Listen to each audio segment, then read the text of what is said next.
Hi friends, welcome to the ASPEN classes. So ಇವತ್ತಿನ ದಿವಸ ನಾನು PUC ಸೆಕೆಂಡ್ ಇಯರ್ದು ಲಾಸ್ಟ್ ಚಾಪ್ಟರ್ ಪ್ರೊಬ್ಯಾಬಿಲಿಟಿನ ಮಾಡ್ತಾ ಇದ್ದೆ. ಇದು 5ನೇ ಸೆಷನ್ ಆಗಿದೆ ಪ್ರೊಬ್ಯಾಬಿಲಿಟಿ ಚಾಪ್ಟರ್ದು.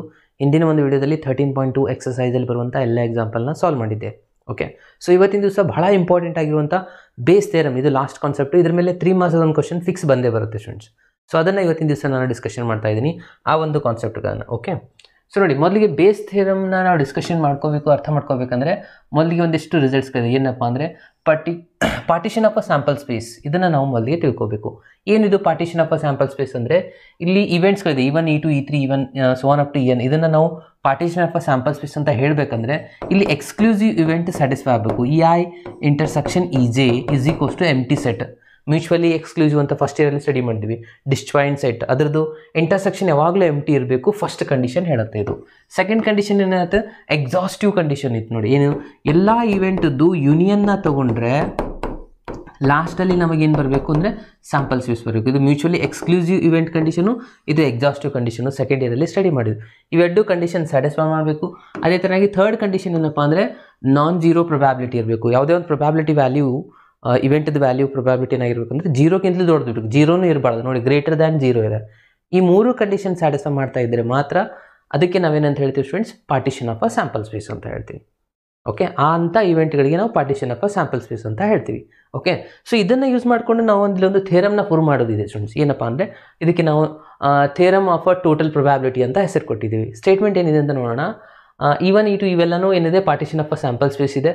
ಸೊ ಅದರಲ್ಲಿ ಕಂಡೀಷನ್ ಇವಾಗಲೇ ನಾವು ನೋಡಿದ್ದೀವಲ್ಲ, ಆ ಒಂದು ಕಂಡೀಷನಲ್ಲಿ ಕೊಟ್ಟಿದ್ದಾರೆ. P of A is equals to, ಇದನ್ನು ನಾವು ಇಲ್ಲಿ ಪ್ರೂವ್ ಮಾಡಬೇಕಾಗಿರುವಂಥದ್ದು ಇಲ್ಲಿಂದ ಇಲ್ಲಿವರೆಗೂ. ಓಕೆ, ಸೊ ಯಾವ ಥರ ಪ್ರೂವ್ ಮಾಡಬೇಕು ಅದು ಇಂಪಾರ್ಟೆಂಟ್ ಅಲ್ವಾ. ಓಕೆ, ಸೊ ಈ ಕಂಪ್ಲೀಟ್ ರಿಸಲ್ಟ್ಸ್ನ ನಾವು ಇಲ್ಲಿ ಪ್ರೂವ್ ಮಾಡಬೇಕಂದ್ರೆ ಮೊದಲಿಗೆ ಒಂದಿಷ್ಟು ರಿಸಲ್ಟ್ಸ್ಗಳನ್ನ ತೊಗೋಬೇಕು ಸ್ಟೂಡೆಂಟ್ಸ್. ಏನಂತ ನೋಡಿ, ನಾನಿಲ್ಲಿ A ಇಸ್ ಈಕ್ವಲ್ಸ್ ಟು ತೊಗೋತಾ ಇದ್ದೀನಿ. A ಇಸ್ ಈಕ್ವಲ್ಸ್ ಟು ಈ ಥರ ಬರೀಬೋದಾ ನೋಡಿ, A ಇಂಟರ್ಸೆಕ್ಷನ್ S ಅಂತ ಬರೀತೀನಿ. ಓಕೆ, ಎಸ್ ಅಂದರೆ ಏನಂದಂಗೆ ಆಯ್ತಿದ್ದು ಸ್ಯಾಂಪಲ್ ಸ್ಪೇಸ್ ಅಲ್ವಾ. ಓಕೆ, ಸೊ ಸ್ಯಾಂಪಲ್ ಸ್ಪೇಸಲ್ಲಿ ಯಾವುದೇ ಒಂದು ಸೆಟ್ನ ಇಂಟರ್ಸೆಕ್ಷನ್ ತೊಗೊಂಡ್ರೆ ಅದೇ ಸೆಟ್ಟೇ ವಾಪಸ್ ಬರುತ್ತೆ. ಇವಾಗ ನೋಡಿ, ಒಂದು ಡೈನ ನಾನು ಥ್ರೋ ಮಾಡಿದೆ ಅಂತ ಅಂದ್ಕೊಳ್ಳಿ, ಏನೆಲ್ಲ ಪಾಸಿಬಿಲಿಟೀಸ್ ಬರುತ್ತೆ, 1 2 3 4 5 6 ಬರುತ್ತೆ. ಇಲ್ಲಿ ಇವೆಂಟ್ ಇದು ನಿಮ್ಮದು ಸ್ಯಾಂಪಲ್ ಸ್ಪೇಸ್ ಆಯಿತು, ಕರೆಕ್ಟ್ ಅಲ್ವಾ. ಸೊ ಇದರಲ್ಲಿ ನಾನು A ಇವೆಂಟ್ ಏನು ತೊಗೊಂಡಿದ್ದೀನಪ್ಪ ಅಂದರೆ 1 3 5 ತೊಗೊಂಡಿದ್ದೀನಿ. ಓಕೆ, ಸೊ ಇವಾಗ ಎರಡರದ್ದು ಇಂಟರ್ಸೆಕ್ಷನ್ ತೊಗೊಂಡೆ ಅಂತ ಅಂದ್ಕೊಳ್ಳಿ, S ಇಂಟರ್ಸೆಕ್ಷನ್ A ತೊಗೊಂಡ್ರೆ ಮತ್ತು 1 2 3 5 ಇವೇ ಬರುತ್ತಲ್ವಾ. ಯಾವುದೇ ಎಲಿಮೆಂಟ್ನ ತೊಗೊಳ್ಳಿ, ಯಾವುದೇ ಇವೆಂಟ್ನ ತೊಗೊಳ್ಳಿ, ಇದು ಯೂನಿವರ್ಸಲ್ ಸೆಟ್ ಇದ್ದಾಗೆ ಸ್ಯಾಂಪಲ್ ಸ್ಪೇಸ್. ಇವಾಗ ಅದರಲ್ಲಿ ನಾವು ಇಂಟರ್ಸೆಕ್ಷನ್ ತೊಗೊಂಡ್ರೆ ಮತ್ತೆ ಒಳ್ಳೆ ಅದೇ ಸೆಟ್ಟೇ ಬರುತ್ತೆ. ಸೊ ಹಾಗಾಗಿ ನಾನು ಏದು ರಿಸಲ್ಟ್ ಏನು ತೊಗೊಂಡಿನಿ, A is equals to A intersection S ಅಂತ ಬರ್ತೀನಿ. S ಯಾಕೆ ಬರದೆ ಅಂದರೆ ನಾವು ಇವಾಗ ಆಲ್ರೆಡಿ ಅವ್ರು ಹೇಳಿದ್ದಾರೆ partition of a sample space ಇದೆ ಅಂತ ಹೇಳಿ. ಅಂದರೆ S ಜಾಗದಲ್ಲಿ ನಾನು ಇದನ್ನು ಬರಿಬೋದಾ ನೋಡಿ ಸ್ಟೂಡೆಂಟ್ಸ್, ಏನು ಆ್ಯಸ್ ಇಟ್ ಈಸ್ ಬರ್ಕೊಳ್ಳೋಣ.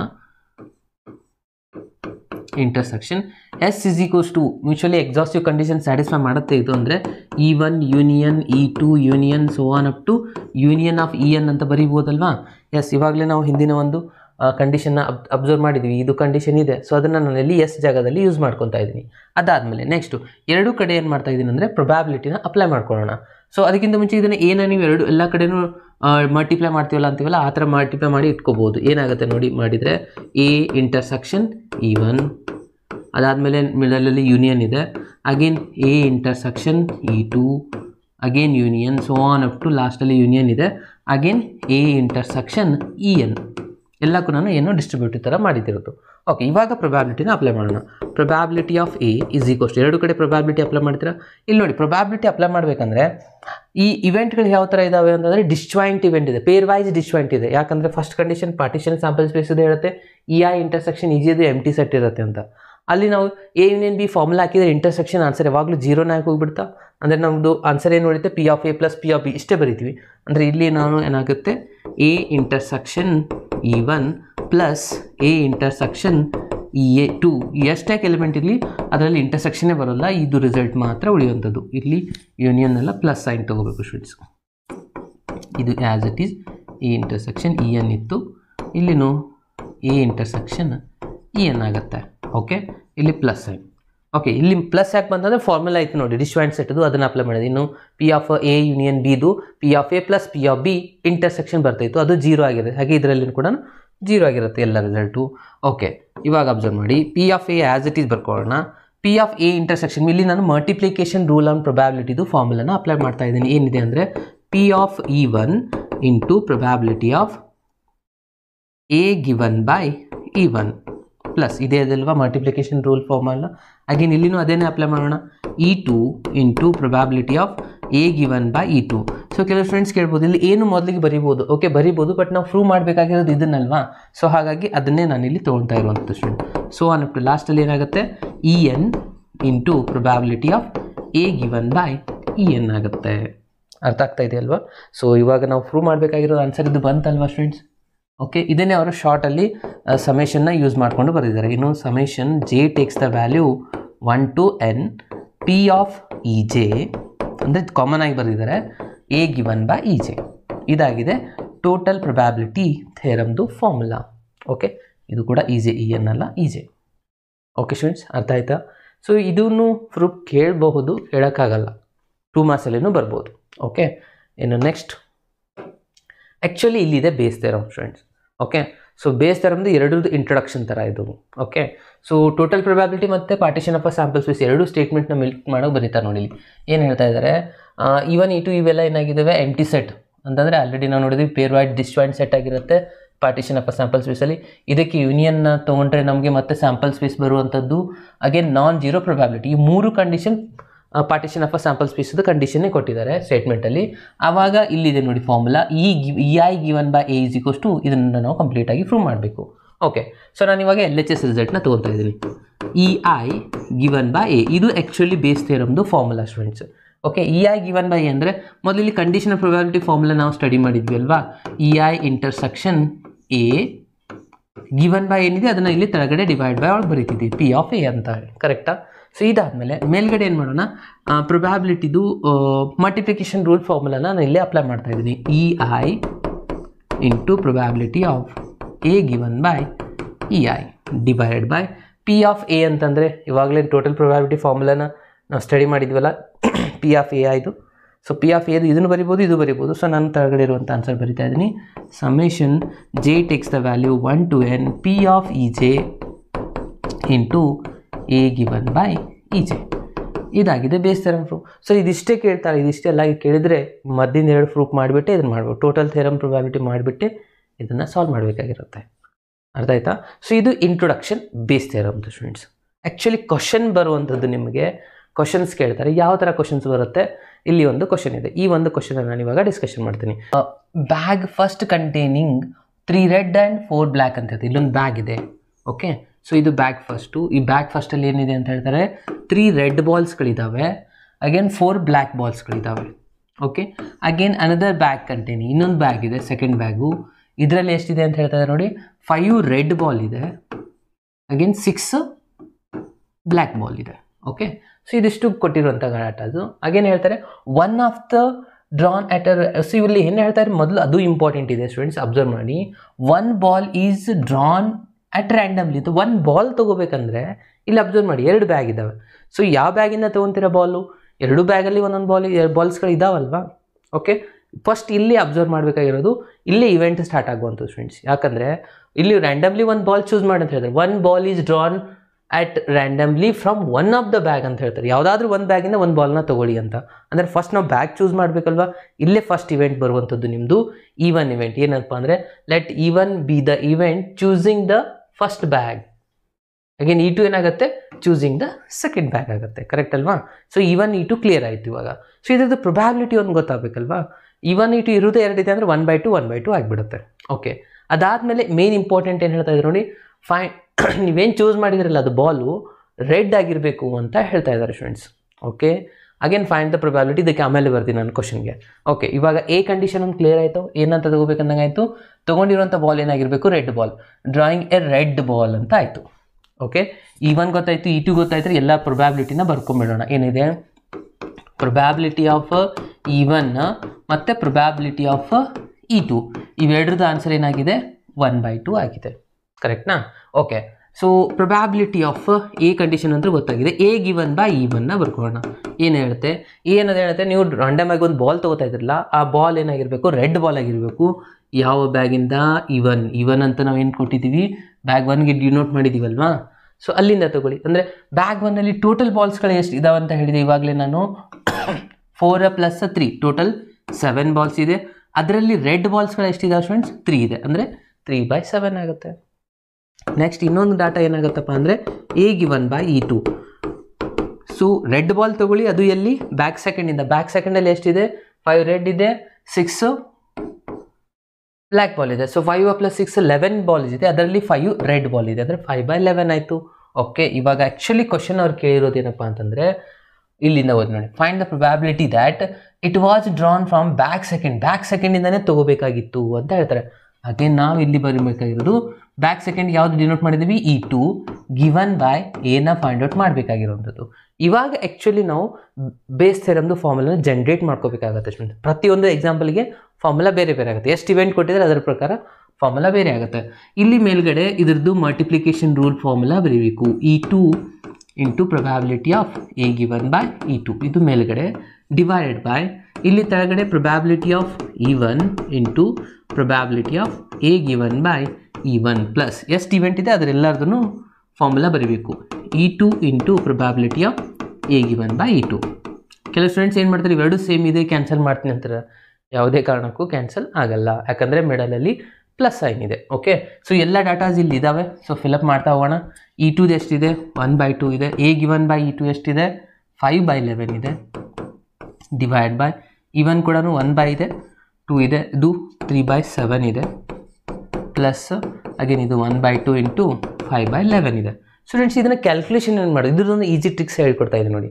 ಸೊ ಯಾವಾಗ ಎಲ್ಲರೂ ಏನು ಮಾಡ್ತಾರೆ, ಇದನ್ನು ಮಲ್ಟಿಪ್ಲೈ ಮಾಡಿ LCM ತೊಗೊಂಡು ಎಲ್ಲ ಡಿಸ್ಟ್ರಕ್ಟ್ ಮಾಡ್ತೀರಾ. ಈಸಿಯೆಸ್ಟ್ ಮೆಥಡ್ ಏನಂದರೆ ಯಾವಾಗಲೂ ಕ್ಯಾಲ್ಕುಲೇಷನ್ ಮಾಡಬೇಕಾದ್ರೆ ಕಾಮನ್ ಫ್ಯಾಕ್ಟರ್ನ ಕ್ಯಾನ್ಸಲ್ ಮಾಡ್ಕೊಂಡ್ಬಿಡಬೇಕು. ಎಲ್ಲ ಕಾಮನ್ ಏನು ಕಾಣಿಸ್ತಿದೆ 1/2 ಎಲ್ಲ ಕಡೆ ಕಾಮನ್ ಕಾಣ್ತಾ ಇದೆ ಅಲ್ವಾ. ಸೊ ಹಾಗಾಗಿ ನಾನು ಇಲ್ಲಿ 1/2 ತೆಳಗಡೆನೂ ಇಲ್ಲಿ 1/2 ತೊಗೊಂಡೆ, ಇದು 1/2, ಇದು ಹೊರಗಡೆ ಬಂತ 1/2, ಮೇಲ್ಗಡೆ ಆಲ್ರೆಡಿ ಇದೆ, ಎರಡು ಕ್ಯಾನ್ಸಲ್ ಆಗಿ ಹೋಗ್ಬಿಡ್ತು. ಉಳಿಯುತ್ತೇನೆ ಇಲ್ಲಿ ಮೇಲ್ಗಡೆ 5/11 ಮಾತ್ರ ಉಳಿಯುತ್ತೆ, ತೆಳಗಡೆ ಇಲ್ಲಿ 3/7 ಉಳಿಯುತ್ತೆ, ಪ್ಲಸ್ ಇಲ್ಲಿ 5/11 ಉಳಿಯುತ್ತೆ. ಕರೆಕ್ಟ್ ಅಲ್ವಾ? ಇದಿಷ್ಟೇ ಉಳಿದಿರುವಂಥದ್ದು ಸ್ಟೂಡೆಂಟ್ಸ್. ಇದನ್ನು ನಾವು ಈಸಿಯಾಗಿ ಕ್ಯಾಲ್ಕುಲೇಷನ್ ಮಾಡ್ಕೋಬೋದು. ಯಾವ ಥರ 11 ಮತ್ತು 7ಗೆ LCM ತೊಗೊಬೇಕಾಗತ್ತೆ. 5/11 ಇಂಟು ಇವಾಗ LCM ತೊಗೊಂಡ್ರೆ ಎಷ್ಟಾಗುತ್ತೆ ಅದನ್ನು ಮೇಲ್ಗಡೆ ಬರೀತೀನಿ, 77 ಆಗುತ್ತೆ. ಅಂದರೆ ಇಲ್ಲಿ ನೀವು ಮಲ್ಟಿಪ್ಲೈ ಮಾಡಬೇಕಾಗಿರುವಂಥದ್ದು 11ನ, ಇಲ್ಲಿ ನೀವು ಮಲ್ಟಿಪ್ಲೈ ಮಾಡಬೇಕಾಗಿರೋದು 7ನ ಸ್ಟೂಡೆಂಟ್ಸ್. ಕರೆಕ್ಟ್ ಅಲ್ವಾ? ಎಸ್. ಸೊ ಇದನ್ನು ಮಲ್ಟಿಪ್ಲೈ ಮಾಡಿ ಹೇಳಿ ಸ್ಟೂಡೆಂಟ್ಸ್ ಎಷ್ಟು ಆನ್ಸರ್ ಆಗುತ್ತೆ ಅಂತ. 3 × 11 ಅಂದರೆ 33 ಆಗುತ್ತೆ, ಪ್ಲಸ್ 5 × 7 35 ಆಗುತ್ತೆ. ಓಕೆ, ಸೊ ಇದು 11 1 11 7 ಆಯಿತು. ಸೊ ಅಗೇನ್ ಇಲ್ಲಿ ಇದನ್ನು ಕೂಡ ಕ್ಯಾನ್ಸಲ್ ಮಾಡ್ಕೋಬೋದಾ. 5 × 7 ಅಂದರೆ 35 ಡಿವೈಡ್ ಬೈ 33 ಪ್ಲಸ್ 35ನ ಆ್ಯಡ್ ಮಾಡ್ಕೊಳ್ಳಿ, 868 ಆಯ್ತು. ಸೊ 35 ಡಿವೈಡ್ ಬೈ 68 ಆನ್ಸರ್ ಬಂತು ಸ್ಟೂಡೆಂಟ್ಸ್. 68 ಇದು ನಿಮ್ಮದು ಲಾಸ್ಟ್ ಆನ್ಸರ್ ಆಗಿರುತ್ತೆ. ಸೊ ಈ ಥರ ನಾವು ಇದನ್ನು ಕ್ಯಾಲ್ಕುಲೇಷನ್ ಮಾಡ್ಕೋಬೇಕು ಸ್ಟೂಡೆಂಟ್. ಇದಕ್ಕೆ 3 ಮಾರ್ಕ್ಸ್ ಇದೆ ನೋಡಿ. ಸೊ ಇದೆಲ್ಲ ಡಾಟಾ ಫಿಲಪ್ ಮಾಡೋಕ್ಕೆ 1 marks, formula 1 marks, last answer 1 marks ಇರುತ್ತೆ. ಓಕೆ, ಸೊ ಇವಾಗ ಇನ್ನೊಂದು ಕ್ವಶನ್ ಇದೆ ಸ್ಟೂಡೆಂಟ್. ಗಿವನ್ 3 ಐಡೆಂಟಿಕಲ್ ಬಾಕ್ಸ್ ಅಂತ ಹೇಳ್ತಾರೆ. ಇಲ್ಲಿ 3 ಬಾಕ್ಸಸ್ಗಳಿದ್ದಾವೆ. ಓಕೆ, ಸೊ 3 ಬಾಕ್ಸಲ್ಲಿ 2 ಕಾಯಿನ್ ಇದಾವೆ ಅಂತ ಹೇಳ್ತಾ ಇದ್ದಾರೆ. ಓಕೆ, ಸೊ ನೀವು ಕ್ವಶನ್ನ ಓದಿ. ಪ್ರತಿಯೊಂದು ಬಾಕ್ಸಸ್ಸಲ್ಲಿ ಏನಿದೆ ಅಂತಂದರೆ 2 ಕಾಯಿನ್ಸ್ಗಳಿದ್ದಾವೆ. ಅವ್ರು ಹೇಳ್ತಾ ಇದ್ದಾರೆ ಫಸ್ಟ್ ಬಾಕ್ಸಲ್ಲಿ ಏನಿದೆ ಅಂತ ಹೇಳ್ತಾ ಇದ್ದಾರೆ ನೋಡಿ, ಅಬ್ಸರ್ವ್ ಮಾಡಿ. ಬೋತ್ ಆರ್ ಗೋಲ್ಡ್ ಕಾಯಿನ್ ಅಂತ ಹೇಳ್ತಾರೆ. ಇದರಲ್ಲಿ 2 ಗೋಲ್ಡ್ ಕಾಯಿನ್ ಇದೆ. ಸೆಕೆಂಡಲ್ಲಿ 2 ಸಿಲ್ವರ್ ಇದೆ ಅಂತ ಹೇಳ್ತಾ ಇದ್ದಾರೆ. ಥರ್ಡಲ್ಲಿ ನೋಡಿ ಸ್ಟೂಡೆಂಟ್, ಥರ್ಡ್ ಬಾಕ್ಸಲ್ಲಿ ಏನು ಹೇಳ್ತಾ ಇದ್ದಾರೆ ಅಂದರೆ 1 ಗೋಲ್ಡ್ ಇದೆ, 1 ಸಿಲ್ವರ್ ಇದೆ ಅಂತ ಹೇಳ್ತಾರೆ. ಇದರಲ್ಲಿ ಕೂಡ ಒಂದು ರ್ಯಾಂಡಮ್ ಆಗಿ ಒಂದು ಕಾಯಿನ್ನ ಚೂಸ್ ಮಾಡ್ತಾರೆ. ಒಂದು ಕಾಯಿನ್ನ ಚೂಸ್ ಮಾಡಬೇಕಂದ್ರೆ ಏನಾಯಿತು, ಮೊದಲಿಗೆ ಬಾಕ್ಸ್ನ ಚೂಸ್ ಮಾಡಬೇಕು. ಅದನ್ನೇ ಇಲ್ಲಿ ತೊಗೊಂಡಿದ್ದಾರೆ. E1 E2 ಇವೆಂಟ್ ಏನಾಗುತ್ತೆ, ಸೆಲೆಕ್ಟಿಂಗ್ ದ ಬಾಕ್ಸ್ 1 1 2 3 4 3 ಅಷ್ಟೇ. ಎ ಕಂಡೀಷನ್ ಏನು ಅಂದರೆ ಸೆಲೆಕ್ಟ್ ಮಾಡಿರೋಂಥ ಕಾಯಿನ್ ಏನಾಗಿರಬೇಕು, ಗೋಲ್ಡ್ ಕಾಯಿನ್ ಆಗಿರಬೇಕು ಅಂತ ಹೇಳ್ತಾ ಇದ್ದಾರೆ. ಓಕೆ, ಗೋಲ್ಡ್ ಕಾಯಿನ್ ಆಗಬೇಕಂದ್ರೆ ಏದು ಕಂಡೀಷನ್ ಅದಾಯ್ತಲ್ವಾ. ಸೊ ಇವಾಗ ಫಸ್ಟ್ ಬಾಕ್ಸಿಗೆ ಬರ್ಕೊಂಬಿಡೋಣ. E1 = E2 = E3. ಈ ಮೂರದ್ದು ಆನ್ಸರ್ ಏನಾಗಿಬಿಡ್ತು ಅನ್ನಂಗಾಯಿತು, ಪ್ರೊಬ್ಯಾಬಿಲಿಟಿ 1/3. 3 ಇದ್ದಾವೆ, ಸೊ 1/3 1/3 ಆಯಿತು. ಸೊ ಇದರಲ್ಲಿ A ಗಿವನ್ ಬೈ E1 ಏನಾಗುತ್ತೆ, ಅವ್ರು ಹೇಳ್ತಾ ಇದ್ದಾರೆ ಸೆಲೆಕ್ಟ್ ರ್ಯಾಂಡಮ್ ಆಗಿ ನೀವೇನು ಕಾಯಿನ್ ತೊಗೊತಾರೆ ಅದು ಗೋಲ್ಡ್ ಕಾಯಿನ್ ಆಗಿರಬೇಕು. ಎಲ್ಲಿಂದ, ಬಾಕ್ಸ್ 1ಇಂದ. ಸೊ ಬಾಕ್ಸ್ 1ಅಲ್ಲಿ ಗೋಲ್ಡ್ ಕಾಯಿನ್ ಎಷ್ಟಿದ್ದಾವೆ, 2 ಇದ್ದಾವೆ. ಸೊ 2 ಕಾಯಿನ್ ಗೋಲ್ಡ್ ಕಾಯಿನ್ ಇದೆ ಅಂದರೆ ಆನ್ಸರ್ ಏನಾಯ್ತಿದ್ದು 1 ಆಯ್ತಲ್ವಾ ಸ್ಟೂಡೆಂಟ್ಸ್. ಎಸ್, ಇದು ಫಸ್ಟ್ ಆನ್ಸರ್. ಇನ್ನು second one, A given by E2. ನೀವು ಗೋಲ್ಡ್ ಕಾಯಿನ್ ಸೆಲೆಕ್ಟ್ ಮಾಡಿ ಬ್ಯಾಕ್ 2ಇಂದ. ಸೊ ಬ್ಯಾಕ್ 2ಅಲ್ಲಿರುವಂಥ ಕಾಯಿನ್ 2, ಅದರಲ್ಲಿ ಗೋಲ್ಡ್ ಎಷ್ಟಿದೆ 0, ಅಂದರೆ ಇದರ ಆನ್ಸರ್ ಆಗುತ್ತೆ 0. ಅದರಲ್ಲಿ ಗೋಲ್ಡ್ ಕಾಯಿನೇ ಇಲ್ಲ. ಇನ್ನು ಥರ್ಡಲ್ಲಿ A given by E3. A given by E3 ಅಂದರೆ ಇದರಲ್ಲಿ ಕೂಡ 2 ಕಾಯಿನ್ಗಳಿದ್ದಾವೆ. ಅದರಲ್ಲಿ ಗೋಲ್ಡ್ ಇರೋದು 1, ಅಂದರೆ 1/2. ಇದು ಎಲ್ಲ ಕೊಟ್ಟಿರುವಂಥ ಡಾಟಾ. ಇವಾಗ ಅವ್ರು ಲಾಸ್ಟಲ್ಲಿ ಕ್ವಶನ್ ಏನು ಕೇಳಿದರೆ find the probability that the coin ಇದು ನೋಡಿ ಅಬ್ಸರ್ವ್ ಮಾಡಿ, find the probability that other coin in the box is also gold. ಒಂದು ಕಾಯಿನ್ ಅಂತೂ ಗೋಲ್ಡ್ ಇದೆ, ಇನ್ನೊಂದೂ ಗೋಲ್ಡ್ ಇದೆ. ಆ ಒಂದು ಬಾಕ್ಸ್ ಪ್ರೊಬ್ಯಾಬಿಲಿಟಿ ಮಾಡಿದ್ರೆ ಒಂದು ಗೋಲ್ಡ್ ಇದೆ, ಇನ್ನೊಂದು ಗೋಲ್ಡ್ ಅಂದರೆ ಅದು ಫಸ್ಟ್ ಬಾಕ್ಸದು ಮಾಡ್ಬೇಕಂದಂಗಾಯಿತು. ಅಂದರೆ ಇಲ್ಲಿ ಫಾರ್ಮುಲಾ ಏನಾಗುತ್ತೆ, ಪ್ರೊಬ್ಯಾಬಿಲಿಟಿ ಮೊದಲಿಗೆ ಫಾರ್ಮುಲಾ ಜನ್ರೇಟ್ ಮಾಡ್ಕೋಬೇಕು. E1 ಗಿವನ್ ಬೈ A ಆಯಿತು ಸ್ಟೂಡೆಂಟ್ಸ್, ಓಕೆನಾ. ಸೊ ಇದಕ್ಕೆ ನಾವು ಇವಾಗ ಫಾರ್ಮುಲಾ ಅಪ್ಲೈ ಬರೀಬೇಕು. ಫಾರ್ಮುಲಾ ಬರೆಯೋದಕ್ಕೆ 1 ಮಾರ್ಕ್ಸ್ ಇದೆ, ನೆನ್ಪಿಟ್ಕೊಳ್ಳಿ. So probability of E1 into probability of A given by E1 ಆಗುತ್ತೆ. ಕೆಳಗಡೆ ಮೂರದ್ದು ಮಲ್ಟಿಪ್ಲಿಕೇಶನ್ ರೂಲ್ ಬರೀಬೇಕು. E1 into probability of A given by E1 plus probability of E2 into probability of A given by E2. 2 event ಆಯಿತು, ಇನ್ನೊಂದು ಇದೆಯಲ್ವಾ 3, ಅದೊಂದು ಬರೀರಿ. Probability of E3 into A given by E3. So ಇದಿಷ್ಟು ರಿಸಲ್ಟ್ಸ್ನ ಬರ್ಕೊಂಡು solve ಮಾಡಬೇಕು students. Okay, so ಇವಾಗ ಏನೇನಾಗುತ್ತೆ, probability of E1 ಎಷ್ಟಿದೆ, 1/3 ಇದೆ, into A given by E1 ಎಷ್ಟಿದೆ, 1 ಇದೆ. ಸೊ ಇದು ಮೇಲ್ಗಡೆದು ಆನ್ಸರ್. ಇನ್ನು ತೆಳಗಡೆ ನೋಡ್ತಾ ಹೋಗಿ, ಇಲ್ಲಿನೂ 1/3 ಇಂಟು 1 ಆಗಿರುತ್ತೆ, ಪ್ಲಸ್ E2 ಎಷ್ಟಿದೆ, E2 ಆನ್ಸರ್ ಕೂಡ 1/3 ಇರುತ್ತೆ. A ಗಿವನ್ ಬೈ E2 0 ಇದೆ, ಪ್ಲಸ್ ಅಗೇನ್ E3 1/3 ಇದೆ, A ಗಿವನ್ ಬೈ E3 1/2 ಇದೆ ಸ್ಟೂಡೆಂಟ್ಸ್. ಓಕೆ, ಸೊ ಇದು ಪಾರ್ಟ್ ಅಂತೂ 0 ಆಗಿಬಿಡ್ತಾ, ಯಾಕಂದ್ರೆ 0 ಇಂದ ಏನೇ ಮಲ್ಟಿಪ್ಲೈ ಮಾಡಿದ್ರೆ 0 ಆಗಿಬಿಡುತ್ತೆ. ಸೊ ಇಲ್ಲಿ 1/3 ಇಂಟು 1 ಅಂದರೆ 1/3, ಇದು 1/3 ಇದೆ, ಇಲ್ಲಿ 1/3, ಎಲ್ಲ ಕಡೆಯೂ 1/3 ಕಾಮನ್ ಕಾಣಿಸ್ತಾ ಇದೆ. ಸೊ ಇಲ್ಲಿ 1/3 ಕಾಮನ್ ತೊಗೊಂಡೆ ಅಂದರೆ ಇದು ಜಸ್ಟ್ 1 ಉಳಿಯುತ್ತೆ ಸ್ಟೂಡೆಂಟ್ಸ್ ಮೇಲ್ಗಡೆ. ಇಲ್ಲಿ 1/3 ಕಾಮನ್ ತೊಗೊಂಡ್ರೆ ಇಲ್ಲಿ 1 ಉಳಿಯುತ್ತೆ. ಇಲ್ಲಿ ಇದಂತೂ 0 ಆಗಿದೆ, ಬಿಟ್ಬಿಡಿ. ಇಲ್ಲಿ 1/3 ತೊಗೊಂಡ್ರೆ ಇಲ್ಲಿ 1/2 ಉಳಿಯುತ್ತೆ. ಏನು ಫೈನಲ್ ಆನ್ಸರ್ 1. LCM ತೊಗೊಂಡ್ರೆ ಇಲ್ಲಿ ಏನೂ ಇಲ್ಲ ಅಂದರೆ 1 ಇರುತ್ತೆ. 2 LCM 2 + 1 3 ಆಯಿತು. ರಿವರ್ಸ್ ಮಾಡಿದರೆ 2/3 ಆಗುತ್ತೆ. 2/3 ಇಂಟು 1 ಅಂದರೆ 2/3 is the last answer. Easy ಇದೆ ಅಲ್ವಾ ಇದು ಕ್ವಶನ್ ಕೂಡ? ಎಸ್. ಓಕೆ, ನೆಕ್ಸ್ಟ್ ಕ್ವಶನ್ ನೋಡಿ. ಇದು ಒಂದು ಇಂಪಾರ್ಟೆಂಟ್ ಕ್ವಶನ್ ಇದೆ ಸಾಲ್ವ್ಡ್ ಎಕ್ಸಾಂಪಲಿ. ಸೊ ಹಾಗಾಗಿ ಇದನ್ನು ನಾನು ಸಾಲ್ವ್ ಮಾಡ್ತಾ ಇದ್ದೀನಿ. ಅದಾದಮೇಲೆ ಎಕ್ಸಸೈಸಲ್ಲಿ ಬರುವಂಥ ಎಲ್ಲ ಕ್ವಶನ್ಸ್ನ ಮತ್ತೆ ನೆಕ್ಸ್ಟ್ ವೀಡಿಯೋದಲ್ಲಿ ಡಿಸ್ಕಷನ್ ಮಾಡೋಣ ಸ್ಟೂಡೆಂಟ್ಸ್. ಓಕೆ, ಸೊ ಇವಾಗ ಈ ಒಂದು ಕ್ವಶನ್ನ ಅಬ್ಸರ್ವ್ ಮಾಡ್ತಾ ಹೋಗಿ. ಏನಿದೆ, a man is known to speak truth 3 out of 4 times. ಏನಂದಂಗಂದರೆ ಒಬ್ಬ ಮನುಷ್ಯ ಇದ್ದಾನೆ, ಅವನು ಸ್ಟೇಟ್ಮೆಂಟ್ ಕೊಡ್ತಾನೆ. 4 ಸತಿ ಅವನು ಸ್ಟೇಟ್ಮೆಂಟ್ ಕೊಟ್ಟರೆ ಅದರಲ್ಲಿ 3 ಸತಿ ಅವನು ನಿಜ ಹೇಳ್ತಾನೆ ಅಂತ ನಂಗಾಯಿತು. ಓಕೆ, ಇನ್ನೊಂದು ಸತಿ ಸುಳ್ಳು ಹೇಳಬಹುದು. ಅದಾದಮೇಲೆ he throw a die and report that it is 6 occurs ಅಂತ. ಅವ್ನು ಏನು ಮಾಡ್ತಾ ಇದ್ದಾನೆ, ಒಂದು ಡೈನ ಥ್ರೋ ಮಾಡಿ 6 ಬಂದಿದೆ ಅಂತ ನಮಗೆ ಬಂದು ಹೇಳ್ತಾ ಇದ್ದಾನೆ. ಓಕೆ, ಅದಾದಮೇಲೆ ಅವರು ಕ್ವಶನ್ ಕೇಳ್ತಾರೆ, ಅದ್ರದ್ದು ಮೇಲೆ ಪ್ರೊಬ್ಯಾಬಿಲಿಟಿನ ಫೈಂಡ್ ಮಾಡಬೇಕು. ಸೊ ಇವಾಗ ಅವನ ಡಿಸಿಷನ್ ಮೇಲೆ ನಾವು ರಿಸಲ್ಟ್ನ ತೊಗೋಬೇಕಾಗಿರೋದು. ಅವನ ಡಿಸಿಷನ್ ಏನು ಸ್ಟೇಟ್ಮೆಂಟ್ ಕೊಟ್ಟಿದ್ದಾನೆ, 6 ಬಂದಿದೆ ಅಂತ. ಆ್ಯಕ್ಚುಲಿ ಅದು 6 ಬಂದಿತ್ತು ಅಂದರೆ ಅವ ಹೇಳ್ತಾ ಇರೋದು ಕರೆ ಇದೆ, ನಿಜ ಇದೆನಾ? ಓಕೆ, ಅವಾಗ ನಾವು ಹೇಳ್ಬೋದು ಅವ್ನು ಟ್ರೂತ್ ಹೇಳ್ತಾ ಇದ್ದಾನೆ. ಅದು ಆ್ಯಕ್ಚುಲಿ ನಾವು ಹೋಗಿ ನೋಡಿದಾಗ 6 ಇದ್ದಿದ್ದಿಲ್ಲ, ಬೇರೆ ನಂಬರ್ ಬಂದಿತ್ತು ಅಂದರೆ ಅವ ಹೇಳ್ತಾ ಇರೋದು ಸುಳ್ಳಿದೆ. ಓಕೆ, ಅವಾಗ ನಾವು ಹೇಳ್ಬೋದು ಲೈವ್ ಹೇಳ್ತಾ ಇದ್ದಾನೆ ಅಂತ ಹೇಳಿ. ಓಕೆ, 2 ಇವೆಂಟ್ ಇದೆ, ಒಂದು E ಡ್ಯಾಶ್ ಅಂತ ಕೊಡ್ಬೋದು, E2 ಅದನ್ನೇ ನಾನು ಇಲ್ಲಿ ತೊಗೊತಾ ಇದ್ದೀನಿ. ಇವೆರಡೊಂದು ಡಿಸೈಡ್ ಯಾವಾಗುತ್ತೆ, ಅವನ ಸ್ಟೇಟ್ಮೆಂಟು ನಿಜ ಇದೆನಾ ಅಥವಾ ಸುಳ್ಳು ಹೇಳ್ತಾ ಇದ್ದಾನೆ ಅಂದರೆ 6 ಬಂದಿದ್ದೇರಾ ಬಂದಿರಲಿಲ್ಲ ಅದ್ರ ಮೇಲೆ ಡಿಪೆಂಡ್ ಇದೆ. ಹಾಗಾಗಿ ನಾನು ಇಲ್ಲಿ ಏನು ತೊಗೊತಾ ಇದ್ದೀನಿ ಅಂದರೆ E1 event 6 occur, E2 event 6 doesn't occur ಅಂತ ತೊಗೋತೀನಿ. ಓಕೆ, ಇದ್ರದ್ದು ಪ್ರೊಬ್ಯಾಬಿಲಿಟಿ ಎಷ್ಟಾಗುತ್ತೆ ಸ್ಟೂಡೆಂಟ್ಸ್? ಒಂದು ಕಾಯಿನ ಥ್ರೋ ಮಾಡಿದರೆ ಎಷ್ಟಾಗುತ್ತೆ ಪ್ರೊಬ್ಯಾಬಿಲಿಟಿ? 6 ಪಾಸಿಬಿಲಿಟೀಸ್ ಬರುತ್ತೆ, ಅದರಲ್ಲಿ 6 ಬರುವಂಥ ಚಾನ್ಸಸ್ಸು ಒಂದೇ ಇದೆಯಲ್ವಾ? ಸೊ 1/6 ಇದೆ. ಅದಾದ ಪ್ರೊಬ್ಯಾಬಿಲಿಟಿ ಆಫ್ E2 ಏನಾಗುತ್ತೆ ನೋಡಿ, 6 ಬರುವಂಥ 6 ಬಿಟ್ಟು ಡಸಂಟ್ ಆಕರ್ ಅಂತ ಹೇಳ್ತಾರೆ. 6 ಬರದೇ ಇರೋದ್ರೆ 1 2 3 4 5 ಯಾವುದಾದ್ರೂ ಬರ್ಬೋದಲ್ವಾ? ಅಂದರೆ 5 ನಂಬರ್ಸ್ ಇದ್ದಾವೆ, 5/6 ಆಗುತ್ತೆ. ಇನ್ನು A1 ಕಂಡೀಷನ್ ತೊಗೋಬರಲ್ಲ, ಮ್ಯಾನ್ ರಿಪೋರ್ಟ್ ಮೇಲೇ ನಿಂತಿದೆ ನಮ್ದೆಲ್ಲನೂ. So man report that 6 occurs, ಅವನು ಹೇಳ್ತಾ ಇದ್ದಾನೆ 6 ಬಂದಿದೆ ಅಂತ. ಓಕೆ, ಇವಾಗ ರಿಸಲ್ಟ್ನ ಬರೀತಾ ಹೋಗೋಣ. A ಗಿವನ್ ಬೈ E1 ಅರ್ಥ ಮಾಡ್ಕೊಳ್ಳಿ, ಇದು ಭಾಳ ಇಂಪಾರ್ಟೆಂಟ್ ಇದೆ. A ಏನಿದೆ, ಮ್ಯಾನ್ ಬಂದು ರಿಪೋರ್ಟ್ ಮಾಡಿದ 6 ಬಂದಿದೆ ಅಂತ. E1 ಪ್ರಕಾರ ನಾವು ಹೋಗಿ ಚೆಕ್ ಮಾಡ್ತೇವೆ, ಅದು ಆ್ಯಕ್ಚುಲಿ 6 ಇತ್ತು ಅಂದರೆ ಮ್ಯಾನ್ ಹೇಳ್ತಾ ಇರೋದು ಟ್ರೂ ಇದೆ, ಅವ ಸತ್ಯ ಹೇಳ್ತಾ ಇದ್ದಾನೆ. ಸತ್ಯ ಹೇಳುವಂಥ ಚಾನ್ಸಸ್ ಫಸ್ಟ್ಗೆ ಕೊಟ್ಟಿದ್ದಾರಲ್ವಾ, ಎಷ್ಟಿದೆ? 3/4 ಇದೆ. Next probability of A given by E2. Man ಬಂದು ರಿಪೋರ್ಟ್ ಮಾಡ್ತಾನೆ 6 ಬಂದಿದೆ ಅಂತ. E2 ಅಂದರೆ ಅಲ್ಲಿ 6 ಇಲ್ಲ ಅಂದರೆ ಅವ ಹೇಳ್ತಾ ಇರೋದು ಸುಳ್ಳಿದೆ. ಸುಳ್ಳಿರೋ ಅಂತ ಹೇಳುವಂಥ ಚಾನ್ಸಸ್ ಎಷ್ಟಾಗುತ್ತೆ? 1 - 3/4 ಆಗುತ್ತೆ. 4 LCM ತೊಗೊಂಡ್ರೆ 4 - 3 ಅಂದರೆ 1/4. ಡೈರೆಕ್ಟಾಗಿ ಕೂಡ ಬರೀಬೋದು 1/4 ಅಂತ. ಸೊ ಇವೆರಡು ರಿಸಲ್ಟ್ ಸಿಕ್ಕಾದ್ಮೇಲೆ ಇವಾಗ ಆ್ಯಕ್ಚುಲಿ ಕ್ವಶನ್ನ ಸಾಲ್ವ್ ಮಾಡೋಣ. ಏನಿದೆ ನೋಡಿ, find the probability that is it is actually 6. ಅದು 6 ಇತ್ತು. 6 ಇತ್ತು ಅಂದರೆ ನಾವೆಲ್ಲಿ ತೊಗೊಂಡಿದ್ವಿ? E1 event ತೊಗೊಂಡಿದ್ವಿ. ಅದರದ್ದು ನಾವು ಇವಾಗ ಫೈಂಡ್ ಔಟ್ ಮಾಡೋಣ. E1 ಕಂಡೀಷನ್ ಏನಂತೆ, probability of E1 given by A is equals to formula ಏನಾಗುತ್ತೆ, E1 into A given by E1. ಇರೋದು 2 ಇವೆಂಟ್ಸ್ಗಳಿರುತ್ತೆ ಇಲ್ಲಿ.